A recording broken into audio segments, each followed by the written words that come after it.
Joining us now is Ojinika Ojiope with stories trending around the world. Hello, Junix. Was that a special one? Good morning, Dr. Amati. How are you this morning? We are back to our regular. Yes, we missed our regular programming. How are you? Good morning, Ayo. Missed you particularly yesterday, so we're all extra happy to see you today. I'm happy to be here. Good morning, Rufai. How are you this morning? You have no idea how much I miss you. You sent me a message. Don't worry. Don't expose yourself. All right then. Well, good morning to you, viewers. Let's begin what's trending. President-elect Bola Ahmed Tinubu on Tuesday generated a debate on social media after urging Nigerians in a statement to rise above differences that emanated from the elections and embrace nation building. The former Lagos State governor further urged Nigerians to champion the healing process in order to unite the country. Tinubu congratulated all the elected governors and state lawmakers and condemned the reported isolated infractions as well as the physical and verbal assaults during the elections. He described them as unacceptable and antithetical to democratic ethos. Let's take some reactions. Well, this is from Dr. Remy, who wrote, LOL. It's always easy for the one who captured the spoils of a literal war to call for healing afterwards. Let us move forward and forget the past because you now have power.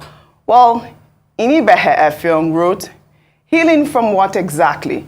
What is the wound and who inflicted it? You have to define this wound in clear terms and tell us those responsible for it. Peace and healing cannot be secured on the bedrock of injustice and oppression. Well, Inibehe Effiong's statement is the rhetoric, but this this statement from Bola Ahmed Tinubu kind of reminds me of your tweet in, the day after the gubernatorial elections where you called for healing. Let me pull up Ayo's tweet and maybe you can actually talk more on that. You wrote, today we begin the journey of healing and repatriations. God help us. So what do you make of Tinubu's call for healing, first of all, as well, and then just juxtapose that with your tweet? Because I know you did tell me that you got a lot of reactions, yes, I did. And they were not good reactions. They were quite offensive as well. Very offensive. In fact, I was quite surprised to see what some people I thought would understand my tweet or where my tweet came from. Came up to. I won't mention names. But the first thing I have to say is that tweet was posted out on Monday morning. So having had such an interesting weekend, if I can put it that way.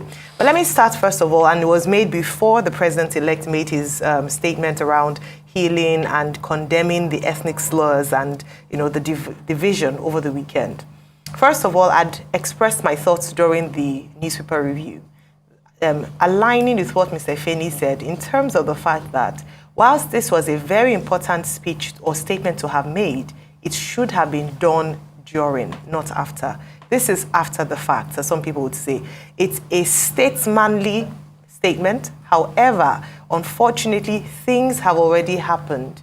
There have already been incidents where there was physical violence that, what started off as just slurs and abuses, then degenerated into actual attacks and people, fragmented, relationships fragmented over the last week. In fact, some people said it's taken us back years in terms of the gains we've made post the Civil War. In terms of, people question, why are we spending money on NYSC to promote cohesion if we're still going to come back to this during election times? So again, I'll just say that it was important to have made that statement pre and call his people to order so that they did not, continue to speak that way. In terms of my tweet, I would give an analogy, very brief analogy, and that is, if there was an accident whereby you see a man who is bleeding, the first thought at that point is not who did this, is to save the life of the person on the floor so that he doesn't lose his life. And that's what I was speaking to, because I was speaking to individuals who had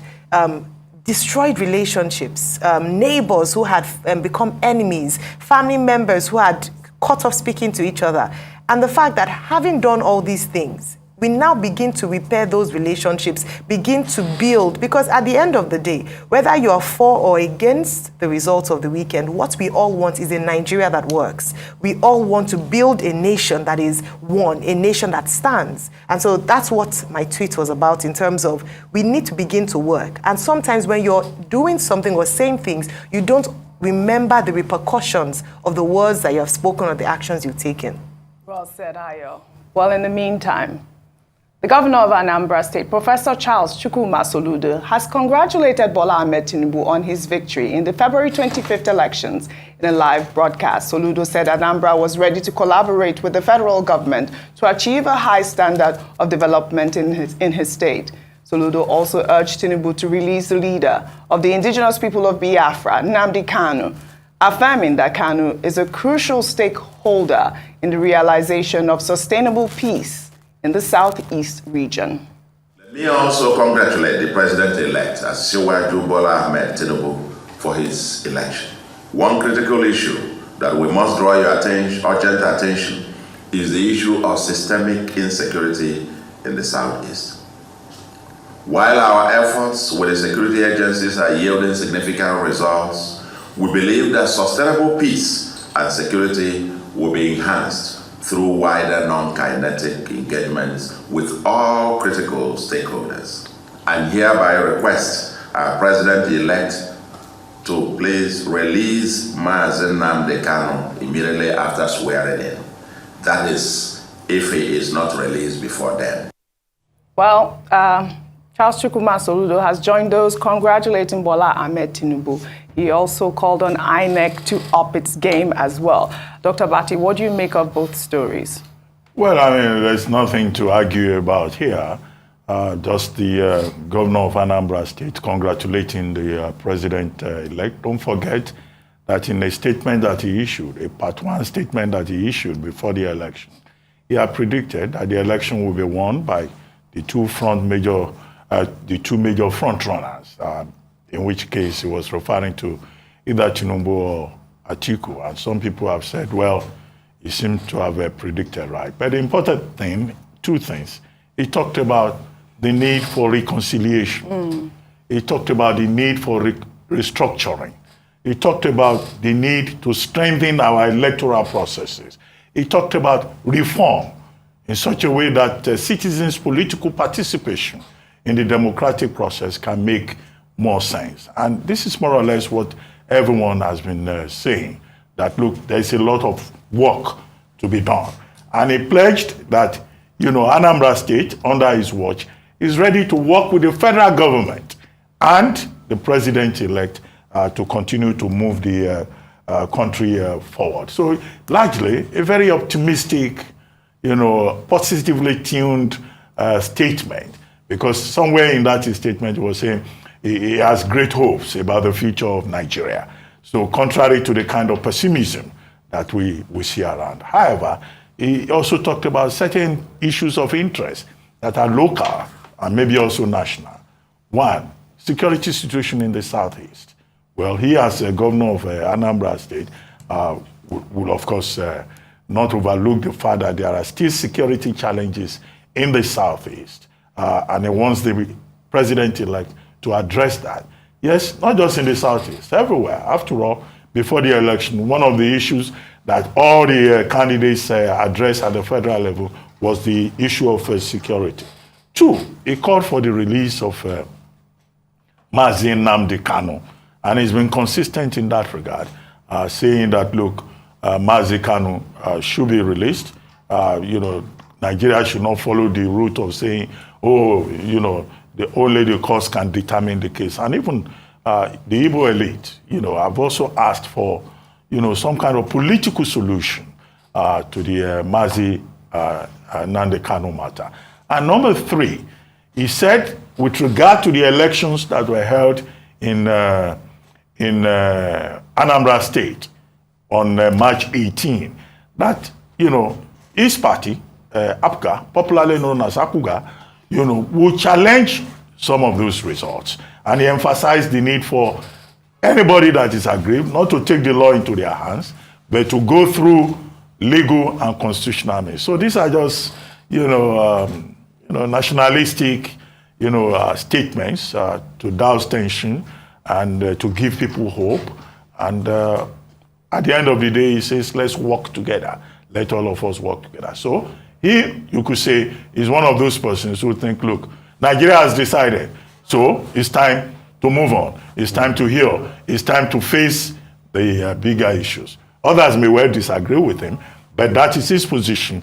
And that is the position of the president-elect. And that is the position of many Nigerians, that it's time to move ahead. Absolutely. Rufai, I know you guys had an extensive conversation. So what is currently going on is what we call narrative plotting. Yes, the narrative plotting is de-escalate. We know how these games are being played. De-escalate, de-escalate, de-escalate. But my problem with narrative plotting is the fact that over the years, why injustice has continued in Nigeria is because when things happen, we plot a narrative, we de-escalate, but lessons were not learned. And that's why those things can happen again. We remember what happened in the 90s in this country. We remember how people plotted a narrative, made concessions. We returned to democracy. The same people that fought in the 90s have not still learned the same lessons they complain about. And now people have been hurting our country. We have divided our country along the lines. Yes, I understand what Governor Soludo is saying. And by the way, there's still something happening in Governor Soludo State, the arrest of Chude. Somebody should talk to us as regards that. Yes, because he was arrested in Anambra. So because that talk has been going on for a while. I saw that. Somebody actually tagged me this morning saying that he's still under detention. Okay. It's easy for people like Governor Soludo to say, yes, we need to develop. And truly we need to develop. We need to heal. We need to forge ahead at a point. All right? But on what basis do we do it? That's the cardinal question people are not willing to answer. See, in 2007, we had something like this. Umar Musa Aradoa came out and said, I know the elections that brought me in were fraught with irregularities. And he showed the path to healing by setting up the Waste Commission that put a lot of proposals down for how elections can be run. You will see that that was a man that was willing. But in all of this, while we start to plot the narrative of de-escalation, let's not forget that it was after this election, Mr. Byron Onuga tweeted what he tweeted, and he further seconded it by saying, I have no right to apologize for what I said. So because when people see that it backfires, they try to twist the narrative. But for all of us that are saying, or all the people that are saying we should heal, without introspecting and being circumspect on what happened. For all of those that are saying we should heal, without due apologies for Okpe that was punched in the face, and Ayo that was threatened at the polling units, and people that were caught with cutlass in the back. I'd like to ask them a question this morning, Audrey. And I would like to quote my favorite rock band, U2, because I'm a huge fan of Bono and U2. He asked a question in a song called Crumbs from the Table. He said, would you deny for others what you demand for yourself? That's the question I would like to ask them. All right. Would you deny for others what you demand for you? You demand justice for yourself, but are you trying to deny others justice and that right? He also further said in the song Crumbs from the Table, he said, you are breaking every heart, but you think every heart mends. So for people that break hearts in this country, they truly think every heart mends. Because it's so easy to use the word healing when the spoils of war is in your favor. Let us introspect deeply and ask ourselves, let's role play. If this was done to us, are we going to be told to snap out of this? All right, Rufai. We'll take another story. The presidential candidate of the Labour Party, Peter Obi, has challenged the former governor of Enugu State, Chimaroke Nnamani, who accused Obi of projecting ethnic and religious bigotry to show proof where he portrayed such an act. Nnamani made the allegations in a series of tweets shortly after his defeat at the senatorial poll.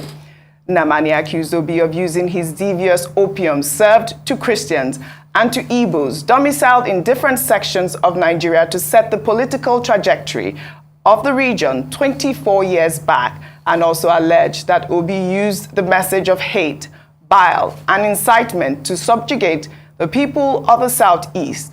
Peter Obi, in response, said that he is the direct opposite of the picture painted by Nnamani, and that he has always championed issue-based campaigns. Obi's statement reads in part, "I find it very shocking that you had to label me as an ethnic and religious bigot, and as one who indulges in a campaign of hatred. In this instance, I like to state unequivocally that I am the direct opposite of what you said in your statement, and what my campaigns have been.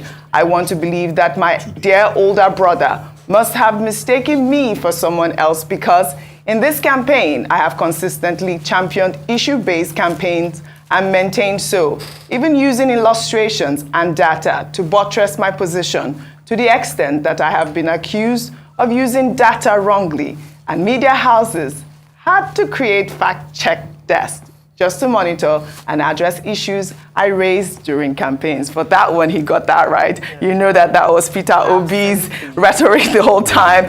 Go and verify. Wow. But I mean, I think that it is quite irresponsible for Mr. Chimaroke Nnamani to have put out that tweet. I don't know if we can pull up those tweets that he sent after he lost his senatorial seat. Ayo. All right, so that's his tweet.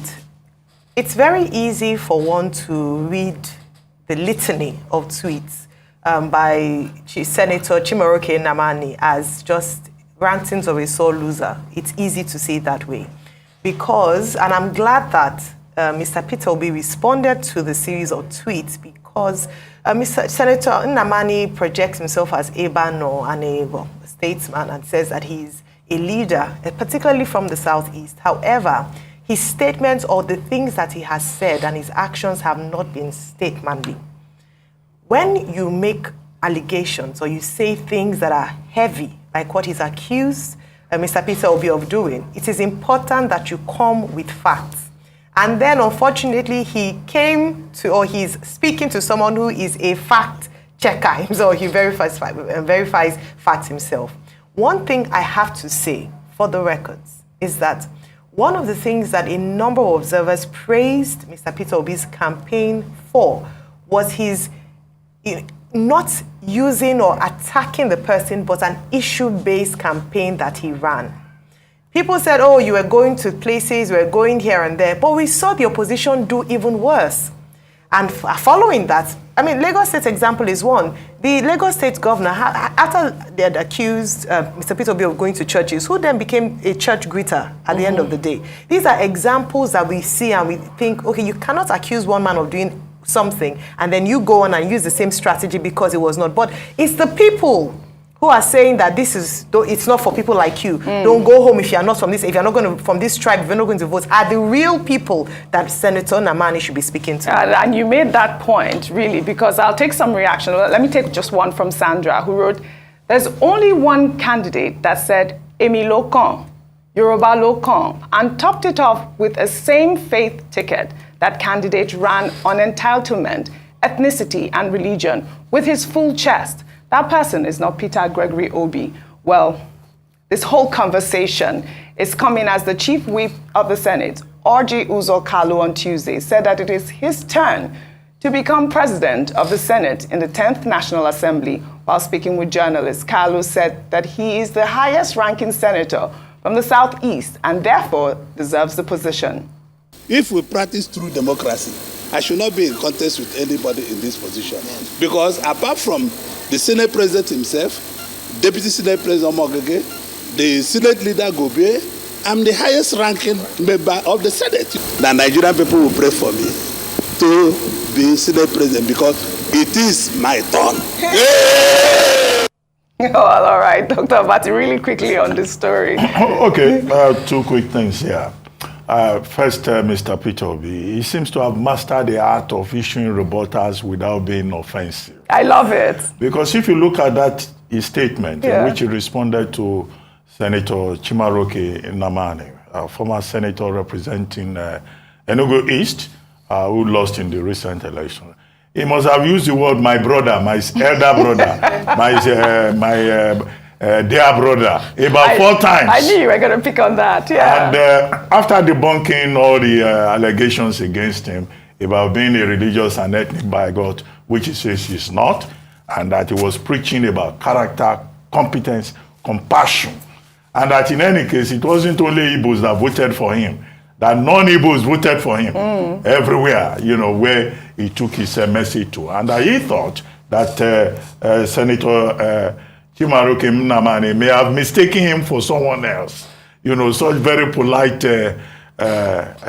insults. And then at the end of the day, he said, well, Senator Chimaroke Nnamani says he needs some lessons in certain aspects of leadership and needs to go back to school. He ended his statement by saying, why do I have to go back to school when I have my dear brother, Senator Nnamani, knows a lot about leadership? Rather than go back to school, I'll come and learn at your feet. Of course, all of that is tongue-in-cheek.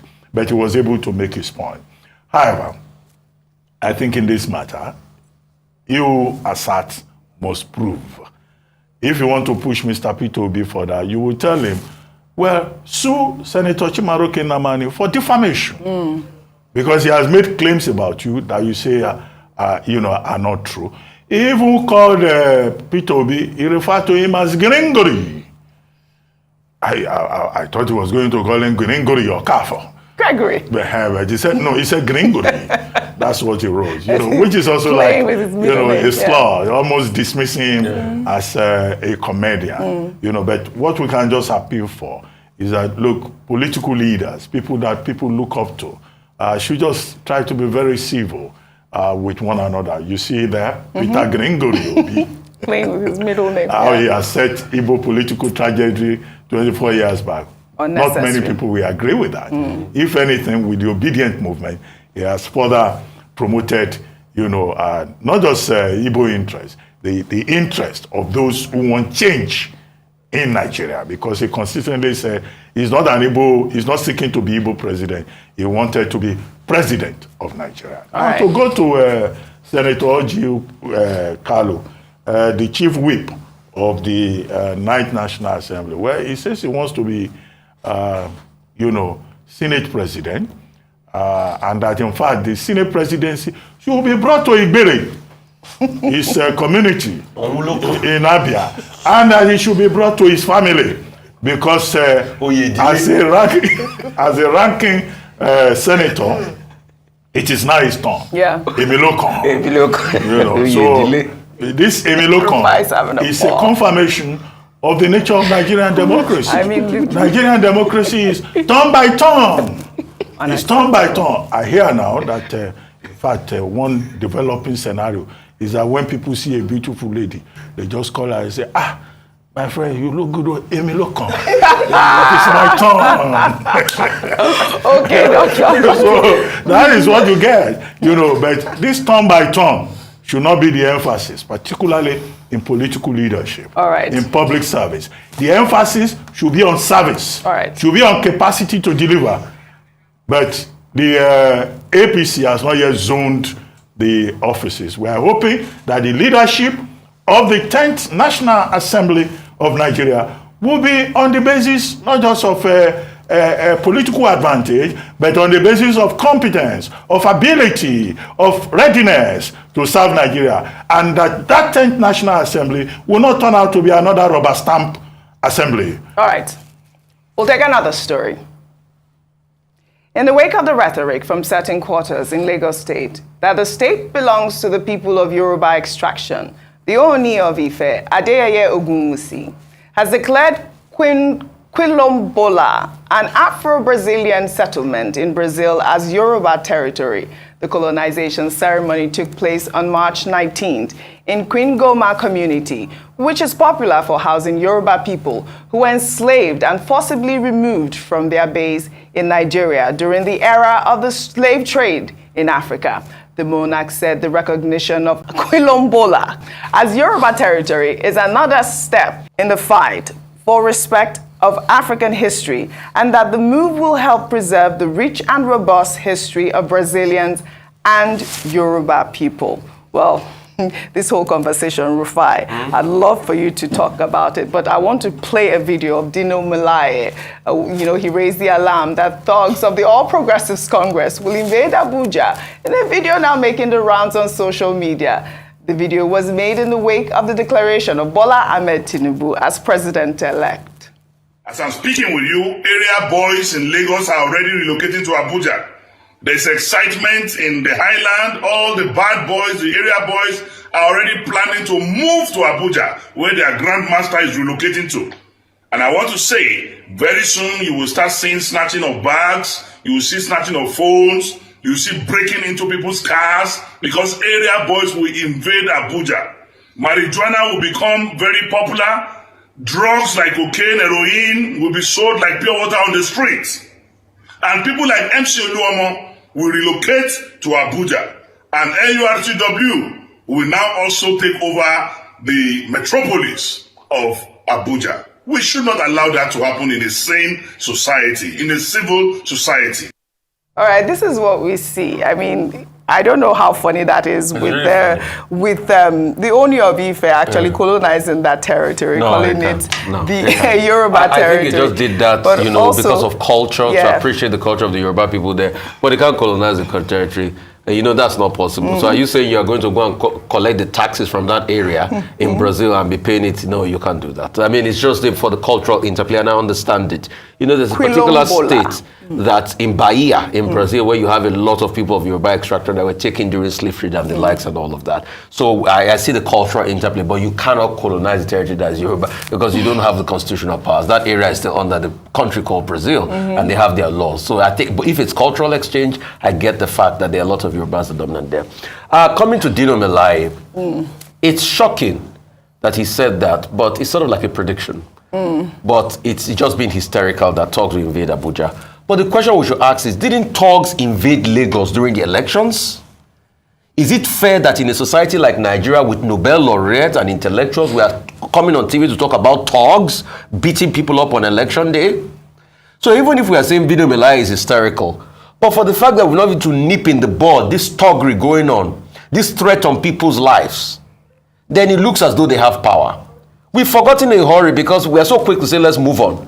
But we forget in a hurry that somebody threatened the lives of people before the elections, and the police representative said we should take it as a joke. But all the things he said will happen to Igbos, happen to Igbos. So these are the conversations we should bring forward when we are talking about healing. Where is the justice? We can't build a society this way. Dino Melaye is being hysterical and all of that. But the truth is, let's look at what happened in Lagos on election day. We all want healing for this country. We all want peace, we want prosperity, we want development. Nigeria is a great country. But you have to start with a pedestal of justice. Because even investors, the only way investors come and invest in your country is if they see that justice is done. And the world is watching us. Think it's like before. Everybody's watching us. Yes, Dr. Abati, we have 20 seconds to end the show. The point about the cultural linkage between Africa and diaspora is the perspective, the context of the Oni's visit. In Jamaica, they have Calabar High School, which is a school as old as 1912.